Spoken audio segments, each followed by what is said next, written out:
Welcome, gentlemen. Today we'll be talking with a Catholic OBGYN about the right to life, human sexuality, and so much more. Stay tuned right after this.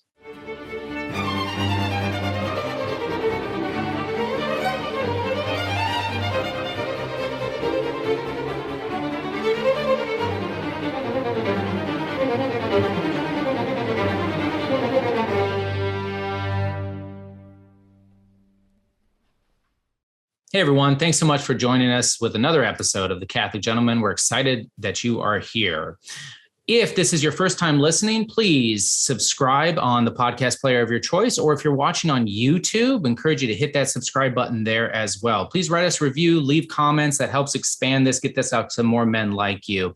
If you've listened to this a few times, you love what the Catholic Gentleman is doing, both with our memes and our blogs and these episodes, and you are discerning donating during this season of giving, we encourage you to head over to patreon.com/Catholic Gentleman. Anything from $5, $10 a month, these sort of things just go a long way for helping us continue this ministry and reach more men like you. So as Sam was suggesting, we have an amazing OBGYN on the show today. His name is Dr. Chris Stroud. He is a board-certified obstetrician and gynecologist and a certified medical consultant in Creighton Model FertilityCare, also known as NaProTechology. If you don't know what that is, we're going to get back to that in this episode. With more than 25 years experience, Dr. Stroud's practice centers on infertility, recurrent pregnancy loss, something that I've struggled with, natural birth, and minimally invasive robotic surgery. He is joined in his practice by 2 other doctors and 6 certified nurse-midwives. Chris and his wife, in a personal life, they have 5 children spanning ages between 23 and 12. He travels and speaks extensively on a variety of topics related to fertility care and minimally interventional labor and birth. His conversion to Catholicism, and being authentic as a Catholic in the medical practice. He is co-host of Dr. Doctor, an award-winning radio show and podcast, dealing with things medical from a Catholic perspective. We're going to put this also in the show notes for you to look at later. Chris, thanks so much for joining us. How are you doing? I am well. I'm honored to have a chance to be here and talk with you, Catholic gentlemen. Oh, thank you. So I've already suggested, I know you have a conversion story, right? And it's a conversion story that didn't just start with being a Christian and becoming a Catholic. I also assume that the conversion story could take up the whole time here. So I'd love to hear, though, how God directed you in your life from your youth into your practice now as a devout Catholic man who's trying to help people with the Catholic teachings of the faith in fertility care. Yeah, thank you. I mean, what a great chance to get to do what we all like to do, to tell our stories. I told my wife I was going to be on your show, and she said, "What's the name of it again?" I said, "These Catholic Gentlemen," and she said, "Well, why do they want to talk to you?" Well, thanks, honey. I appreciate that. But my conversion isn't really a conversion. It's like I would imagine a lot of people's. It's a series of conversions through the years, and it would have been too much at any given moment, and God clearly understood that, so He gave it to me in little pieces as they came. But to try to hit the highlights, I was raised Southern Baptist Protestant. I was born in rural Western Kentucky, lived in Memphis, Tennessee right after that. And I was pretty average Protestant, I would say. We did what a lot of Protestants do. We church shopped. We bounced around a lot, spent some time in the Presbyterian tradition, the Baptist tradition, Methodist. And as I recall, never changing for any big theological reasons. They were usually social. My dad worked for Sears back when it was a company, and we moved a lot, and I lived all through the South, really the Protestant Bible Belt, you'd say. And so went away to college and did what, sadly, a lot of college kids do, completely lost interest in any faith, and drifted really far from faith, and started doing what I call, in retrospect, worshiping at the altar of academic achievement. I sort of fell in love with getting good grades in science class. And also, that happens to too many of our college students. I connected with a couple of professors that were arduous atheists, and found myself being, at best an agnostic, at worst, really an atheist. And it's been a lot of years that way. And time goes by. I, get into medical school and into residency in obstetrics and gynecology. And I meet really the most amazing young woman in the world, my wife, Mary Ann. And she knew all of these things about me. I like to say now in retrospect, I was sort of a semi-professional anti-Catholic, maybe even bordering on professional. Yeah. We were cleaning out some boxes years ago and found some old editorials that I wrote and some papers that I wrote about how horrible Catholicism was. The only thing worse than Christians were Catholics. I think that was the title of one of my editorials that I wrote. And she editorial. Wow. She knew that and married me anyway. We would never allow my daughter to marry me. Never. That would be horrible. But she married me anyway. And I had the very first conversion, I guess, was to a faith or back to Christianity. And that happened 1997, really on the eve of the birth of our first child. And so you and many of your listeners know having a child will force you to think about things in ways maybe you haven't thought about them. And so that certainly happened to me. And I kind of confessed this to my wife. I was embarrassed. I was so prideful. I mean, after all, I'd been this terrible anti-Christian, anti-Catholic. But she graciously took my confession and said, okay, we'll go back to church. But of course, I wanted nothing to do with the Catholic Church. And she was Catholic, a cradle Catholic. I would say if she were sitting here, not the best Catholic in the world, a little bit of a Christmas and Easter Catholic, but that's for another day. And so we did what I knew to do as a Protestant. We church shopped, hadn't been to church in 15, 17 years. And so we church shopped. And we ended up landing, ironically, in the Episcopal Church. Which in retrospect, we call it Catholic boot camp. Because it was Catholic enough. My wife thought she was in a Catholic church, but it wasn't Catholic. So I was willing to go. And so it turned out that was a perfect part of God's plan because we learned about sacraments. We learned a lot about history. And really, I think, got to know Jesus instead of just about him. And we spent a great decade there. In the Episcopal Church, and really learned a lot about each other, how to be married. We had more children. Life was pretty good. But you may recall, this would have been, way back, 2000, 2002, and 2003. And there was a lot going on in the Episcopal Church, as is there today. The ordination of women, the ordination of openly homosexual bishops, and things of this nature.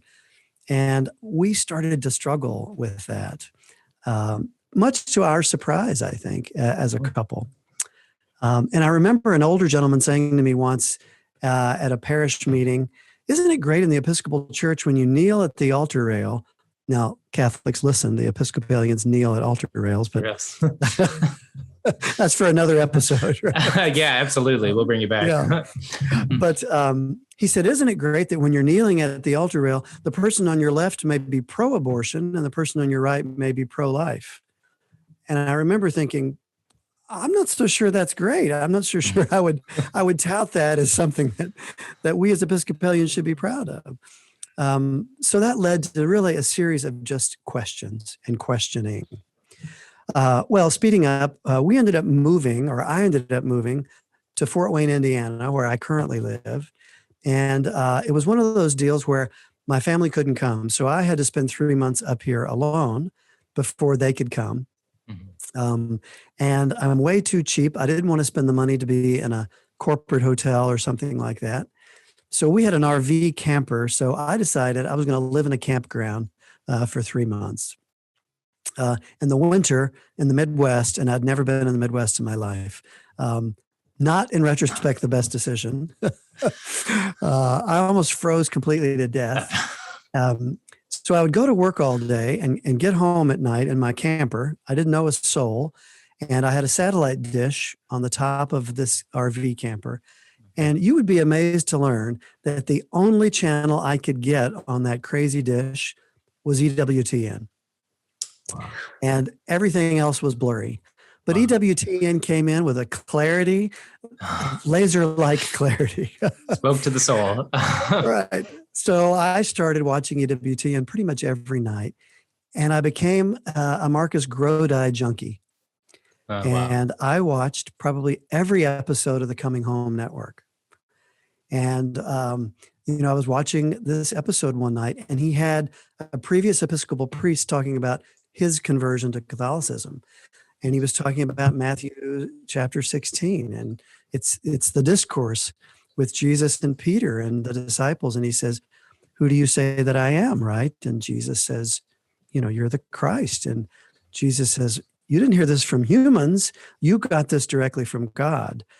And I had this sort of epiphany. Wait a second. Peter heard something directly from God. Peter, first Pope. Pope talks to God. God talks to Peter. God talks to the Pope. Wait a second. I think I'm Catholic. Yeah. Wow.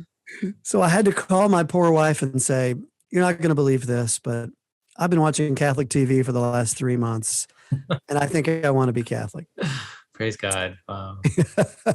Well, praise him for her, because she tolerated that, Yeah, and right. she said, I've always been Catholic. I didn't stop being Catholic just because we started being Episcopalian.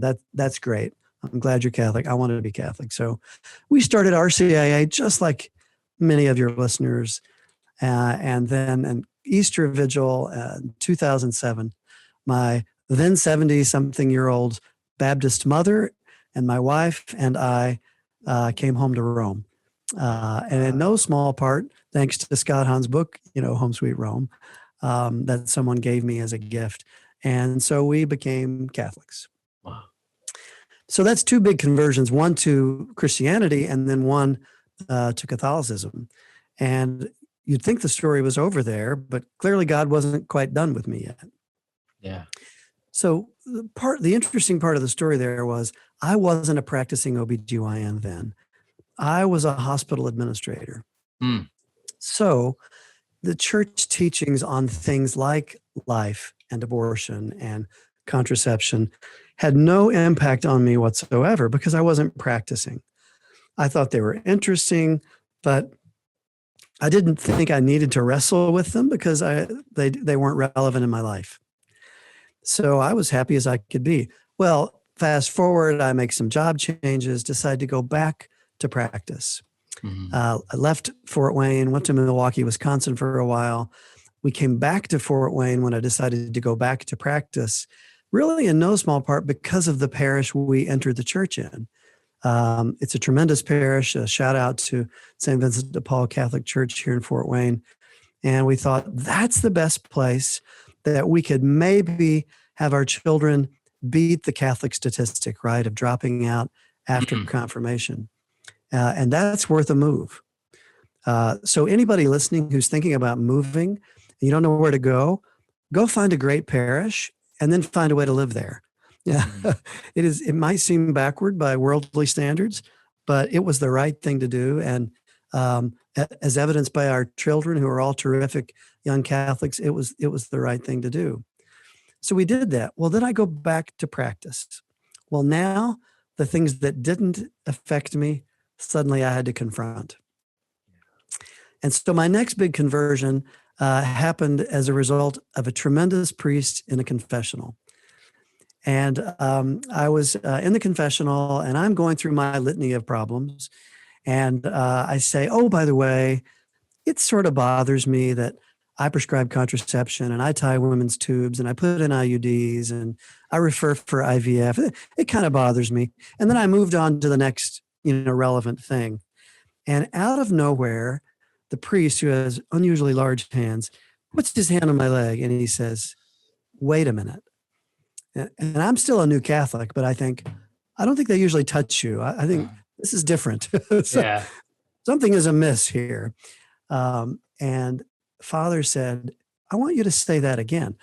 I don't know where this is going. So I repeat myself and I say, that really bothers me. And he looks at me with the sincerity of Christ himself. And he says, does the prospect of burning in hell bother you? And I thought, oh, yes, Father, that bothers me. That bothers me a lot. And he so beautifully said, then you're going to make a change, and you're going to make a change today. You're going to stop doing these things. Wow. And I thought, oh, I was speechless. I thought, you don't understand. I'm a police officer and you're telling me I can't carry a gun. Mm-hmm. I'm an OBGYN. We prescribe contraception. There's no such thing as one who doesn't. I had never heard of this. All I could think of was the priest in the confessionals telling me to quit my job. And I thought, well, that's odd. They wouldn't tell you that. But he said, you need to go see someone. He sent me to a great physician named Patrick Holly, who was a family physician and was a Creighton medical consultant. And I love to say, we're Catholics, so we met in a bar. And the two of us, over a great beverage, read Humana Vitae. And he handed me a large print copy of Humana Vitae, and he said, we're going to read this now. And we read it, word for word, line for line. And like anyone who's read Humana Vitae, I was convicted in the moment. And there was no going back. I knew I was going to make a change. Didn't know exactly the specifics of how to do it, but I knew I was going to make a change. If you haven't read Humana Vitae, you just have to get your hands on it and read it. It is so readable. It's so beautiful. And it will change your life for the better. Yeah, and it's not a long read either. It's not something that you're going to need a couple days to go through. So, wonderful. You don't have to be a PhD in theology to understand it. It's very accessible language, and fortunately for me, and it's just a wonderful read. And so, I knew I was going to make a change, and that's where my change to Creighton came. Awesome. So I went to Omaha and I did the Creighton training, and at this point, I was in a large employed hospital-owned OBGYN practice. And it's funny, one of the reasons I liked Creighton is it takes about a year to finish, all of the training. And I thought, that's perfect. I get a year to do nothing. I get a year grace period, before I have to tell anybody about this insane idea that I've had.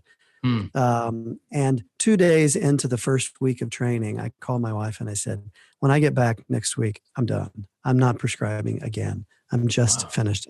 I can't write another prescription. So we were convinced that this was the right thing to do, but that didn't mean that we weren't going to fail. And we thought, we have little kids, we have a mortgage, we're going to fail. It's going to be colossal, but we're going to do it anyway, but we're going to fail. So I get back and send out about 3,000 letters to patients and say, I'm not doing these things anymore, but I'm going to do this thing instead. Hope you'll still come see me. And the absolute unexpected occurred. My practice exploded in the positive. For every patient who didn't come to see me because I was this wacky Catholic who didn't prescribe, 3 or 4 more came to see me for those very reasons. I had little old church ladies coming to see me for follow-up exams that they didn't need. They just wanted to be supportive. It was remarkable. The outpouring of grace was just remarkable. And so my practice did what we didn't think was possible. It grew and it grew and it grew exponentially. Day after day, it was growing. And people were getting pregnant using the method. And people who had recurrent loss were not having losses anymore. And amazing things were happening. And it became clear that I didn't belong in the secular practice. That wasn't going to work. I gave a talk to the Catholic Medical Association recently on this topic, and I was explaining to them, there was a plot against me. My non-Catholic partners were accusing me of hiding the birth control pill brochures. And, one of my partners said to me, he told one of my patients on call that IUDs cause abortion. Something's got to be done, and so I said, you're right. Something's got to be done. I quit. I'm leaving. Wow. So my wife came out of homeschool retirement. She's a nurse-midwife. And we went to the bank and we said, however much you'll loan us, please loan us. We'll take it all. We're going to open our own office. And so in 2014, we opened the Fertility Midwifery Care Center on faith and nothing else. No brilliant business plan, just a lot of faith and a lot of hope. And that was us. The practice has grown so much, we struggle to keep up with it. As you mentioned in your flattering introduction, we now have 3 physicians. We have 6 nurse midwives. We deliver more babies than we can. I think last month I operated on people from both coasts and from Fairfax, Virginia, who fly into town for Napro surgery. In May of 2019, we opened the Holy Family Birth Center, which is our market's only freestanding birth center. We called it Holy Family because the consultants told us we absolutely could not call it that. It sounded too religious and it would offend people and they wouldn't come. So of course we called it that. And then we proceeded to name the 3 birth suites after our favorite saints. So Mary, Mother of God, Saint Magdalene, and Saint Gianna are our 3 birthing suites. And we hope to deliver 4 babies a month to stay in business. And now we're delivering on average 16 or 17 babies a month in that freestanding birth center. So in short, that's our conversion. I say our because it wouldn't have been a conversion without my wife by my side. And it's been a series of conversions. And every step along the way, every time we stepped out in faith, God said, well done, do it again. Yeah, and the rewards were just remarkable, and they continue to be to today. So thank you for letting me babble on and tell my lengthy conversion story. That's such a great testament. An extraordinary story. I just so amazed by how God can lead you through what are at first appear to be rebukes or things that you have to wrestle with, things that feel like painful. Like I'd rather just ignore that, sweep that under the rug, and just do the easy thing. And yet every time you accepted the challenge and kind of wrestled with God, there was beautiful fruit from that. I also noticed a couple of residences. I too lived in Milwaukee, Wisconsin, and was Episcopal before I became Catholic. So some cool things there. But I do want to go back to this idea of stepping out in faith, because we have a lot of guys who may be listening who maybe they're not an OBGYN, but God is calling them to do something that might be difficult. For example, there might be a guy listening to this show right now who is their wife is pregnant, they're expecting, maybe they're on a tight salary, they don't know how they're going to pay for a birth, they don't know how they're going to put food on the table, or how they're going to buy this baby clothes or whatever. And so I just was wondering, like, just based on your own experience, because experience is the best teacher, really, like, what would you say to a guy who's really wrestling with fear? Like God is calling them to take the path of openness to life. God is asking them to be countercultural and maybe have more kids than maybe their family thinks is a good idea, or their coworkers think is a good idea, or whatever. Yeah. And they're wrestling just like you had to wrestle. And just share maybe from your own experience, what you would say to a man who's in that position. Yeah, I love that question. It's so relevant. And you use a big topic like openness to life, maybe another child, and don't contracept, but it doesn't have to be something big and important, so to speak, like that. It could be, I'm going to receive on the tongue, even though nobody else around me does. It could be anything where you feel that call and there's a fear, as you point out, to answering that call. And I think the first thing I would say is try to reframe that fear as how fortunate you are that God has said, I'm going to tug on you. Because he could choose to ignore you, right? He's God. If he wanted to, he could ignore you and let you go about your happy, maybe mediocre life. but he's not. He's tugging on you and he's saying, I want you to step up at the water fountain and say, we don't talk like that here. Or I want you to do a whole host of heroic, manly things. I want you to lead your family or your company or your friends. And he chose you to do that. So accept that as, thanks God, I appreciate you deeming me worth paying attention to. And reframe that fear as, okay, this is something you want me to do. I'm going to figure out a way to do it. And I had this wonderful priest as part of my conversion, Monsignor John Kuzmic, who's now fully retired. And I was wrestling with contraception. And as a soon-to-be new Catholic, and I thought, I get all this stuff. I don't know a lot about this Marian stuff, but I think I can get my brain around it. But it's a mortal sin to take a birth control pill. I thought, wow, God, that seems like science to me, not theology. And I said that to Monsignor. He said, you know what? You don't have to get it. You just have to want to get it. He said, so if you'll just say to God, I don't understand, I don't get it, but I'll try to get it if you'll try to make me get it. I'll be open to listening. And I think confronting these big decisions can be the same way. You can say to God, I don't like this. I'm afraid of this. I don't want to be broke. I don't want to be poor. I don't want to be an outcast from my friends. And yet you keep saying, it seems this is what I'm supposed to do. I don't get it. And I don't like it. And I don't want to do it. But I'll keep listening to you. If you'll just keep putting one of my feet in front of the other, I won't fight. I don't think you have to get the whole thing at once. I think you got to just be willing to take a little bite of the big piece of the pie.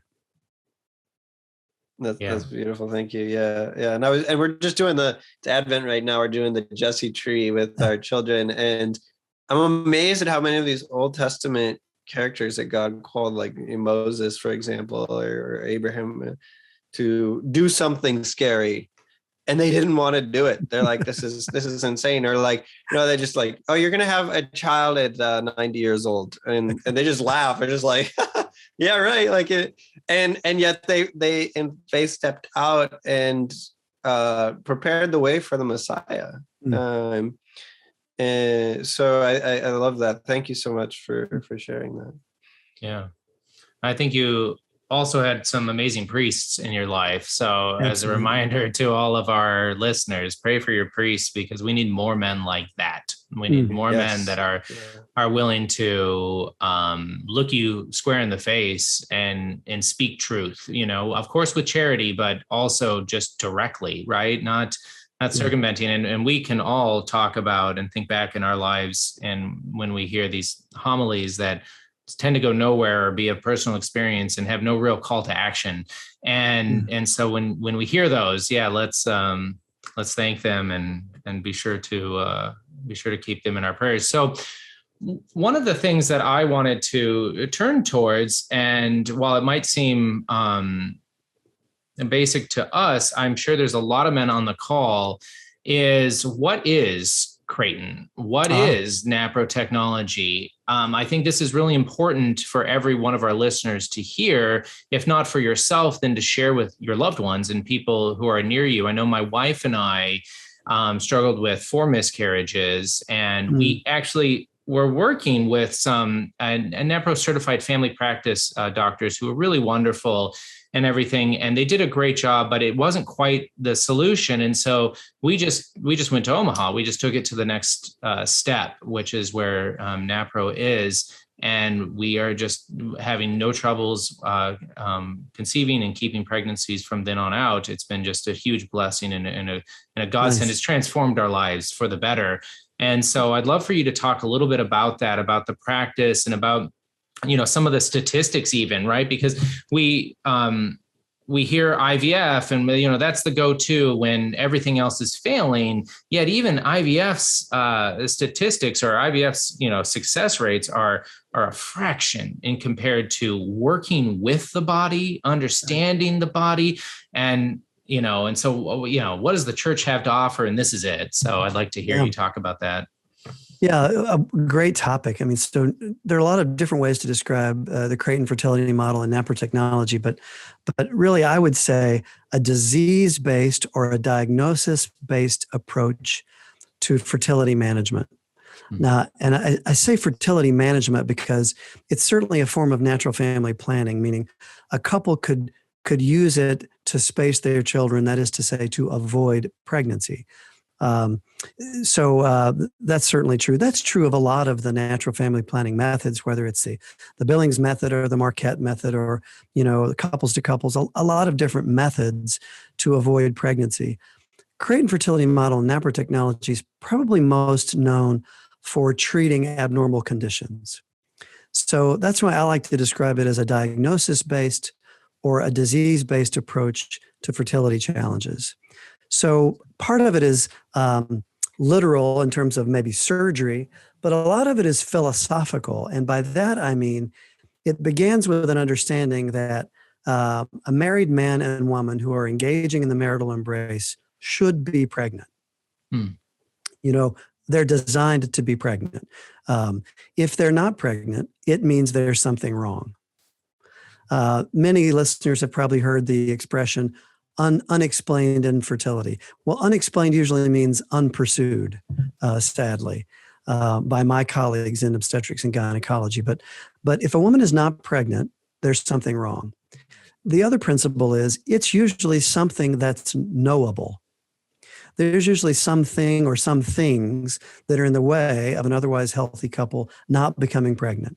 And we can generally know what those things are. And a step further, we can generally repair those broken things. And so that's really NaProTechology. So if you think about the opposite of that, it's what happens in fertility care today. So if you go to an OBGYN and you're not pregnant, they'll probably give you a few rounds of a drug called Clomid. You don't get pregnant, they'll send you to a so-called fertility specialist and they'll recommend IVF. So I would argue they're confusing the absence of pregnancy with the disease, when in reality, it's a symptom. So I like to use cardiology as an example. So if you go to your cardiologist and you say, gee, doc, every time I get on the treadmill at the gym, I get chest pain. In this analogy, the cardiologist would say, that's no problem. Take 2 Vicodins before you get on the treadmill and you won't get chest pain. Most of us would say, hey, that's weird. Aren't you worried about what's causing the chest pain? And in this little analogy, the cardiologist would say, no, you asked me about your pain. I fixed it. Pay at the door, Yeah. That's what happens in contemporary fertility, sadly, that the woman's not pregnant. That's the symptom. That's not the disease. That's the symptom. Everywhere else in contemporary medicine, we use symptoms to point as icons to disease. We treat the disease, and then we observe to see the symptoms disappear. That's how contemporary medicine's practice. Mm-hmm. But in fertility, it's not. It's, you're not pregnant. I can make you pregnant. And I can't tell you how many patients a day I see that maybe they've had a decade of infertility and they say, kind of pounding my desk, I just want some answers. I just want to know. I want somebody to tell me that you can't be pregnant because you have endometriosis that's destroyed your tubes or something. I just want to know. And so that's what we do. We get answers to the root cause of the problem. And then in many cases, we can solve those problems, sometimes through surgery, sometimes through medication, sometimes through both. And people get pregnant. And it's a wonderful, exciting thing. I like to say a couple should never, ever feel as though that they have to choose between their faith and their fertility. Yeah. A young couple is not getting pregnant and they're trying hard to be good Catholics and they're trying to follow the teachings of the church, and it says IVF is immoral, and then they're actually worried about what do I do with these frozen embryos, and what happens to the embryos that I don't choose to be put back in me? What do I do with them? They're struggling with that, but then at the same time they're saying, but we want to have children. What do we do? How do we solve that dilemma? Yeah. You solve that dilemma by finding someone in NaProTechology to help you get at the root of why you're not getting pregnant. Fix that problem, and then you're open to life. Now, the other philosophical reality that in the Creighton world, I think we always try to say in the very initial encounter, and that is every couple is not called to biological parenthood. Spoiler alert, right? Yeah. But that is just the reality. The world doesn't like that. The world thinks children are a right, not a gift. Yeah. If they were a right, they'd be property and we'd sell our teenagers on eBay. It doesn't work that way. And not everyone is called to receive that gift. But if you're struggling with infertility, you don't know if you're called because you're not whole. My job is to make you whole. Then you find out if you're called to parenthood or not. But that's hard news to hear sometimes. But as we talked about earlier, it's the truth. And spoken in charity and love, it can heal people. Amen. Yeah. Well, I want to ask a question that I think might be a little unusual because there's a spectrum among Catholics. Some Catholics they just don't care what the church teaches on these issues. I'm just going to do what I want. There's other Catholics that are like, oh, well, we space our children and we use NFP faithfully and we chart every day and we have a very good grasp of our fertility and we're all about it. Yes. And then there's some Catholics that say, well, we're just going to throw caution to the wind. We're going to trust God with complete, I guess the word might be like providentialism. Like we're just going to, God's going to space our children for us if that needs to happen. I understand the desire to be radically trusting, but I'm wondering, you're a medical professional. I'm just going to, I have my opinions on these things, but I just want to ask you, like, is that a good idea? Like, is NFP, on the one hand, is NFP necessary? Should it be a part of every Catholic family's, every Catholic couple's sexual life? Should that be just a given? Yeah. On the other hand, is NFP sometimes, is it open to abuse? Because there's a lot of people who seem to think that these days that NFP is just basically Catholic contraception. And so I've heard both, and I would just love to hear your perspective on that as a Catholic medical professional. Yeah, that's a really interesting question. I like that. Strictly speaking, NFP is not contracepting in a biological sense. To contracept means to prevent sperm and egg from uniting. NFP doesn't prevent that. But I think what you get at is the phrase a lot of people use, are you using NFP with a contraceptive mentality? Yes, yeah. We're going to avoid pregnancy and we're going to use NFP to avoid pregnancy. And we're going to do it because if we just have 2 kids, we can get that beach house next year. That's an example of a contraceptive mentality. Kids are a lot of work. The 2 that I have, I'm not that crazy about. So let's use NFP not to have any more, that's a contraceptive mentality. And I would argue as a layperson that that's immoral and sinful. And that person and that couple that's thinking that way, they need some spiritual direction, At the same time, to balance that, listeners need to know, right out of Humana Vitae, it is perfectly morally licit to choose not to have more children as long as you make the decision for morally licit reasons. And they're not very complicated. Maybe you don't feel capable of raising more children. Maybe you have a special needs child and you think, I'm not capable of raising another child while I'm raising this one. Maybe I have a medical condition that I think would endanger me so that I can't care for the children I have if I get pregnant again. There are a lot of morally licit reasons to choose to limit the size of one's family. But that doesn't give you an excuse to use a morally illicit way to accomplish that. So yes, you have cancer and you can't get pregnant, but you can't use an IUD to accomplish that. You've got to use it to accomplish that. But to the other part of your question, I think there are a lot of young people, I see them as patients and they say, well, if we didn't want to be pregnant, why would we get married? Why would we want to space or avoid? Why do we want to spend the time to learn NFP? We're going to just see what happens. And I have to admit, there is a purity and a beauty and a simplicity there that it is hard not to admire. I recognize that's not where everybody is, but I sure love it when I meet a couple that's there. Yeah. But I think sometimes people might be afraid of NFP because they see those couples and they think, man, we're not them. We'll never be them. So the NFP is not for us.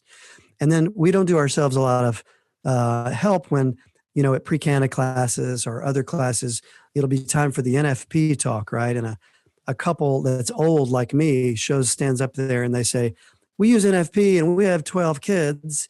And then, every young couple in the crowd passes out and they think, I don't know what they're using, but we're going to use something else. Yes, yeah. That's overwhelming. They're not in a place to hear that. But I'll tell you what's happened to me that I've seen couple after couple after couple that is struggling to avoid pregnancy.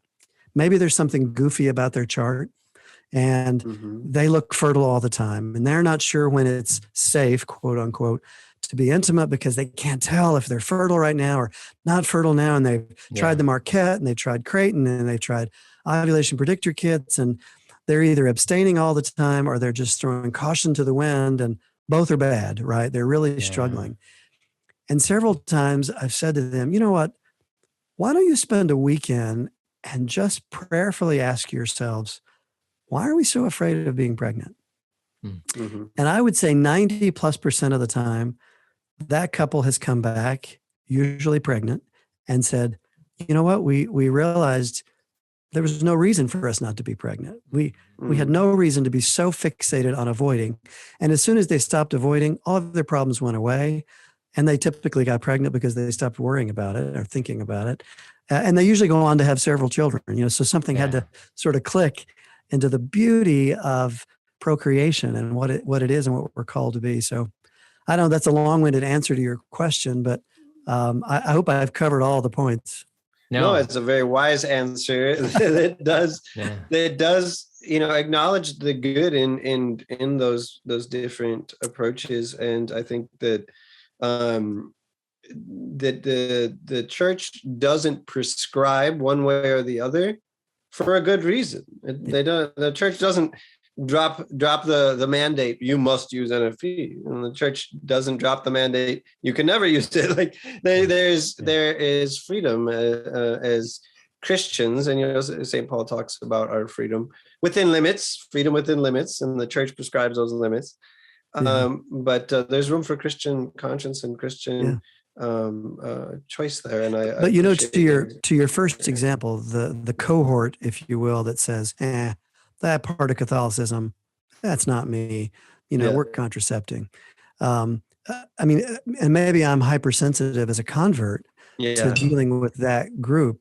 But there's a word for Catholics who pick and choose from the catechism what they like and dislike, and it's called Protestant. Yes. I thought you were going to say cafeteria. I thought you were going to say cafeteria as well. Yeah, exactly. Right. I mean, and I certainly mean no disrespect to our Protestant brothers and sisters, but that is what Protestantism is. Yes. They've taken Catholicism and they've refined it and changed it and chosen what they like and discarded what they dislike. And that's relevant to the popular events and popular people in the media today. But we don't get to pick and choose the truth. There's just one truth, and the complete deposit of it rests in the Holy Catholic Church. And so call yourself Catholic, but be honest with yourself when you do it. Yeah, amen. No, I agree. And I think that there's something that you were hitting on too for individuals who practice, and this has actually come up frequently in the Catholic Gentleman group and things like that I've seen is when communicating regularly with your wife, the openness to unity and the openness to love of each other is just all of a sudden, filled within you. And I say that because there's, Satan wants it to not be talked about. He wants you to harbor things and keep things, deep down. But when you're always having to have these conversations with your wife about children and everything, there's a beauty and there's a grace that can be found in that. I'd also say openness to life, right? a lot of people haven't received love to understand of love's infinite expansion, right? And as all of us on this call have been blessed to experience, maybe we received it, maybe we didn't, but we can experience it now that like each of your child that enters into your life, it's unbelievable how wonderful it is to experience loving them as much as you love your other child without taking anything away from one child, right? Yeah. And just growing in that. And I think it's just, it's really something that, but you have to have that openness first, right? You have to have that, removal of yourself for the sake of the other, and your wife and your children. But it's such a beautiful teaching with the church, and such a beautiful necessary part of growing in holiness and becoming saints in heaven. You talking about that openness makes me think of an important observation. I mean, we're men talking about men. And listeners might say, well, he's an expert on women. Well, I am. And as a result, have developed a lot of expertise on men from now almost 30 years of talking to women about men. And I think I can't remember how many times I've heard one of my patients describing her husband when this kind of interaction that you're describing happens. So just imagine when a husband comes home and says to his wife, I need to talk to you. I want to be a better Catholic. I want to be better. I want to be a better husband. I want to live the tenets of the church. I want to get closer to Christ. And in the process, I want to build our marriage and be better. You will never look better to your wife than in that moment. Suddenly, you will be the most attractive spouse on the planet, because that's what she's longing to hear, even if she doesn't know that's the case. But woman after woman after woman in my years in practice has said, "You're not going to believe this. My husband went to a retreat and he came home and he said, let's do NFP. Let's be open. Let's." You're right. We should have more children, or we should be open to it. And that's when we as men look like the men that I think we all want to be. We just didn't realize that was the way to get there. But that kind of openness and transparency and vulnerability and power all at the same time, that's what we're called to be.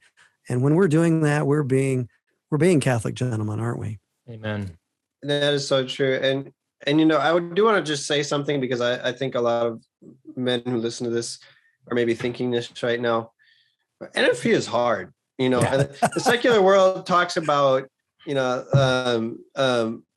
there's, well, regardless, we're not going to talk about the secular world. Says what I want to say though is that it is hard. It is hard for men to make that sacrifice, and to. It could be very easy as a man. Well, I demand my rights or whatever. Yeah. And, she is not giving me that. So I'm just going to turn to pornography or something like that. And it can be very easy to take the low road and just give in to our passions and give in to our lusts. But we were talking earlier about this idea of wrestling, this idea of the church giving us a teaching that goes against everything that our natural concupiscence wants to do. Men are, generally speaking, have a higher sex drive than women. It's just a fact. Yeah. And, there's a lot of guys out there who probably say, I'd have sex every night if I could, Right. But then your wife says, well, we got to wait 2 weeks. And if I get pregnant right now, it's going to hurt my mental, physical health. I really need a break. I really need a break from pregnancies. And then the husband is thrown a challenge. Okay, who do I love more, myself or my wife? And what a chance for a growth and maturity, but it is an opportunity that could easily lead to greater sinfulness, or it could be an opportunity that can lead to greater holiness. And we have the choice. We make the choice. Are we going to choose love, or are we going to choose selfishness? And this challenge of love that the church throws us in this call to openness to life it is a challenge for each of us to choose to love our wives more like Christ loves the church. And how did he love the church? Like all the way to the cross. Yeah. So it is a challenge for us. But I do just want to acknowledge that it is not easy. Right. In the NFP culture in the church, the brochures show people, dancing in the meadows, and it's all so happy and it'll bring your marriage so much joy. Yeah. And guys are thinking to themselves, like, it doesn't bring me any joy. It just makes me unhappy or whatever, and resentful or whatever. But you have the choice. Are you going to choose love, or are you going to choose self? Yeah. It's like that thorn in the flesh that St. Paul complained about. He's like, just take it away. Just give me a break. And then Christ was like, no, but all listeners, draw near. I'm a science guy. There's actually research on this topic. NFP couples have sex more often than contracepting couples do. Yeah. That's proven. It's in the good news. There's hope. Yeah, it's in the literature. That's right. Amen. In the Creighton world, we call it the spice index.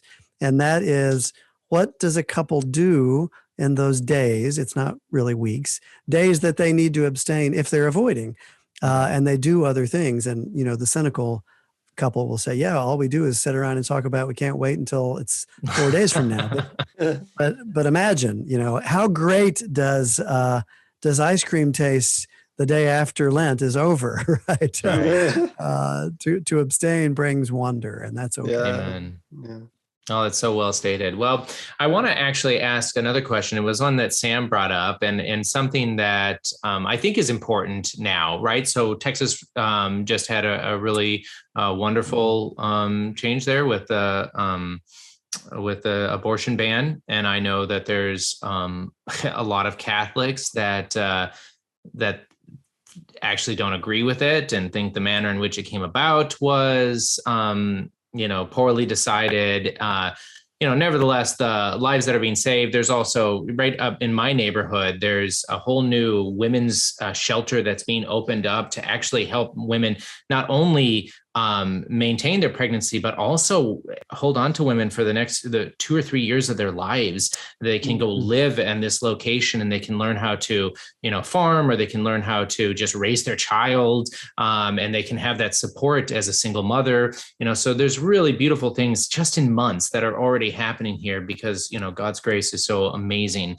And, but we also, the reviewing of the Roe v. Wade and things like that are coming up. So I'd like to hear your thoughts on the pro-life movement and on, what's holding Catholics back or keeping people from proclaiming. And I would just really like to get your thoughts on today, right now, that we're experiencing here in the world. And Sam, I don't know if you had additional questions to that, but about this topic. But I know I'd really like to hear you as an expert, Chris, speak to that. Yeah, it's interesting. I mean, I've been fortunate enough to be tugged by God to testify recently in a couple of Indiana federal cases, some of which we prevailed and some of which we didn't. But, the abortion issue, it's just so, it's amazing that we are this far in this argument. It just seems like it's something that we would have solved a long time ago, for lack of a better description. But I think when I'm talking to people about it, I try to think of a way to get them to realize that it boils down to personhood. And instead of saying terminate a pregnancy, I like to say terminate a 2-year-old. So if everywhere you're talking about abortion, if you just substitute 2-year-old instead of fetus, and try to make the sentence and the paragraph and the thought make sense, well, you can't. And most reasonable people would say, well, no, that doesn't work. Well, it's because they don't think the fetus is a person. Yeah. And so if we can make them understand that the baby is a person, it's just a little one that happens to be living inside the mother's womb, well, then all of those feelings they had about destroying a 2-year-old applied to destroying a 2-month-old or a 20-week-old or et cetera. But that's tough to do. But if you can make progress in doing that, I think you can make progress in converting people's hearts just through a better understanding. without using buzz phrases and political phrases of the day, because that prevents you from thinking. I think the other thing that Catholics do a lot, and pro-lifers, not just Catholics, is, we have a natural aversion to conflict. I think fundamentally it's almost an American feeling that I don't have the right to impose my beliefs on you, which I think is a noble principle. I don't want to pass a law that says everyone has to go to the 9 o'clock mass. Some people should go to the 11, and I'm glad they do. But and I don't want to force them to. I don't think that's right. And so that same principle, that sort of American principle, I think incorrectly gets carried over to abortion. I don't feel like I shouldn't tell you and your wife how you should feel about abortion, which is logical, but it doesn't hold up under scrutiny, right? Because we're talking about killing a child. Yeah. And again, it goes back to personhood. Most pro-abortion people would never say, look, if a couple just has an unruly 2-year-old that's throwing food at the table and they just decide enough is enough, they can just exterminate the child. Yeah. There may be someone that we could find that would say that, but for the most part, a sane, right-thinking individual is never going to advocate for that. So I personally think that is the key to dialoguing with people, to say, that is a person inside. That's not my religious position. Mm-hmm. That's the scientific, biological position, if you take all the politics out of it. Yeah. I had a great conversation once with an Amish husband, in 8th grade education. And he said to me, where does it happen? And I said, what do you mean it? He said, where's the baby happen? And I said, do you mean where does the baby get made? He said, yeah. Where's the baby get made? And I said, well, it's called the fallopian tube, and I'm going through the anatomy. He's not really interested in that. He said, so the sperm thing and the other thing, they come together. I said, yeah, they come together. We call that fertilization. And this man, who I think was in his 60s, said to me, so there's two things and they come together. What happens to the two things? And I said, well, they're gone. They don't exist anymore. He said, well, what is it then? I said, well, it's a new thing. It's the baby then. We call it an embryo. And so he looks at me and he says, so there was two things and then there's one thing, but then the one thing is not either of the two things. And I said, right. And he said, that's creation. I thought, I needed a 60-year-old Amish man with an 8th grade education to teach me human physiology and reproduction. But he's exactly right. So when does it become a person? I don't know. But at some point, and if I don't know the point it becomes a person, I better assume it becomes a person when those two things become a one thing that isn't either of the two things. If that's the case, I can't do anything to get in the way of that person's success in life. Well, if we can get people to travel down that road, then I think it's a pretty short road. But it's hard to get all of the junk out of the way to think that way. It is, but it's about personhood. And if we can just talk about personhood and love and protecting the most vulnerable, I think we can get there as Catholics. And we've got to be unafraid to step into a little bit of an uncomfortable space. We don't have to be obnoxious about it, but we've got to be willing to just step there and dialogue quietly and in love and in charity and take people where they are and try to get them to a better place. Maybe not the whole way in the first conversation, but maybe a step in the right direction. Amen. Yeah, that's awesome. I would just, G.K. Chesterton once said, sometimes the vices are less dangerous than virtues running wild. And but no, really, like a lot of it is misguided love or misguided compassion there, where they pit the good of the mother against the good of the child. And I used to be the communications director for a statewide pro-life organization. And I remember dialoguing with a very pro-abortion journalist, and but whenever we get stuck in our conversation because she saw the only conceivable path towards good for the mother as getting rid of the child, right. But her intention was to help the mother. Like, she really had compassion for the mother and like really had compassion for this woman who was in distress, and she wanted what was best for that woman. But like you're saying, she couldn't wrap her mind around the humanity or the personhood of the child. And that was where she got stuck. But the intention was good, which is hard for a lot of pro-lifers to wrap their heads around, is that they could actually be compassion and love driving a pro-abortion advocate's advocacy. Absolutely. But once you acknowledge that, hey, look, we're both after the good here. So let's actually talk about what the good means. Like, let's actually define that, and come to find out, like, well, if we want the best for human beings, we want human flourishing here, what's the best path forward for that? And then that like changes the discussion from opposition to one of, well, let's work towards this. Like, if there's not enough crisis pregnancy centers, like let's start them, you know, like if there's not enough adoptive parents, like let's call people to adopt, you know, and suddenly there's a kind of a release of like the oppositional tension there.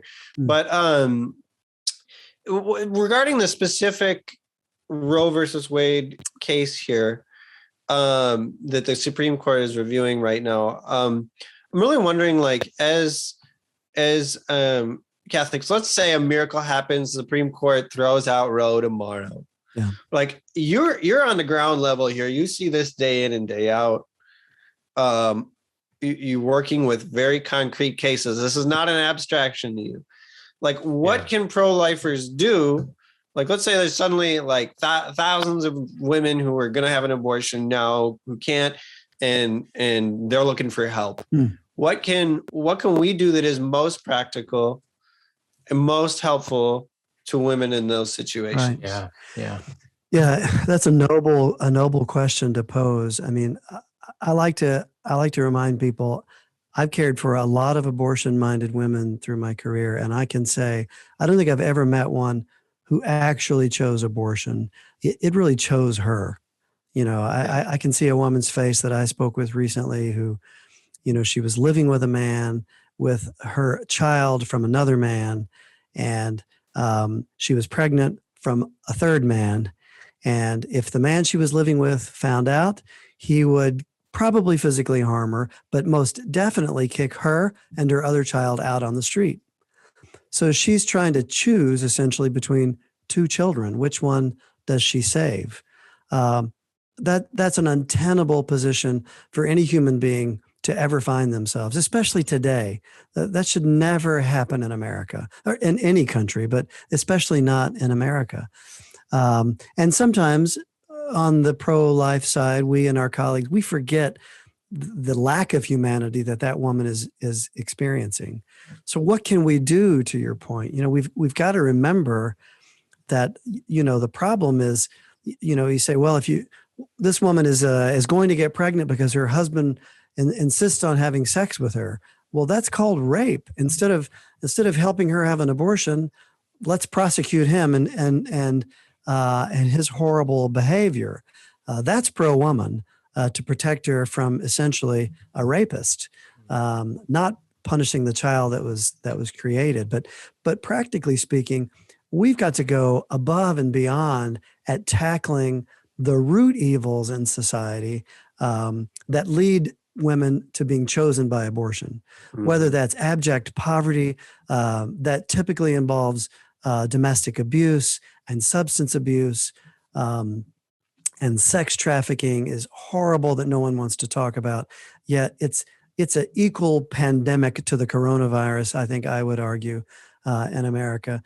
If we aren't willing to take on those evils, having an abortion facility on every street corner in America is not going to solve the problem. To our analogy about fertility, I would argue abortion is the symptom of the much greater underlying evil of some of these other things that are forcing women to think their life is so miserable, they have no choice but to terminate. And despite what Planned Parenthood and other slick media campaigns would tell you, women are never happy about choosing abortion. It's horrible. I've seen patients years and years and years after their abortion that are still struggling with that decision. Because after all the sound bites are gone and all of the brochures are put away, in their heart, they know precisely and specifically what they did. And they feel terrible about it. So we've got to get at the reasons that they felt that way, and we've got to solve those problems. And there's no one better than us to do that, whether it's through Catholic Charities and our parishes and other organizations. We've got the means to do that. We've just got to be willing to step up and do it. Yeah. Yeah. And I encourage men that are listening to pray about this, pray about how you can help, these root causes and how you might not know one of these women, but there are plenty of opportunities within your diocese, within your parish boundaries, or just Googling within your city, things that need your help and need us to step into the breach, for this very noble and necessary cause. So, well, that's exciting, Chris. I hate to do it. We're at the end. And so I would like you to maybe do one final little plug about where individuals can find you, anything that you mentioned. I'm going to put in the show notes here, but we would, and any final comments that you'd have or like to speak to the men that are listening. Yeah. Well, first and foremost, thank you. Thank you for having me. It's very humbling to be on your show. Thank you, listeners, for listening. Yeah. You wouldn't be listening if you didn't want to be a better Catholic man. And I'm no student of history, but I would argue there's not been a time in our history where we needed good Catholic men more than we do today. Whether you're called to religious life or married life or single life, we need good, honest, strong men that are willing to be the men God designed us to be. Yeah. And that includes fertility care for those that you love, maybe your spouse, your sibling, or a friend.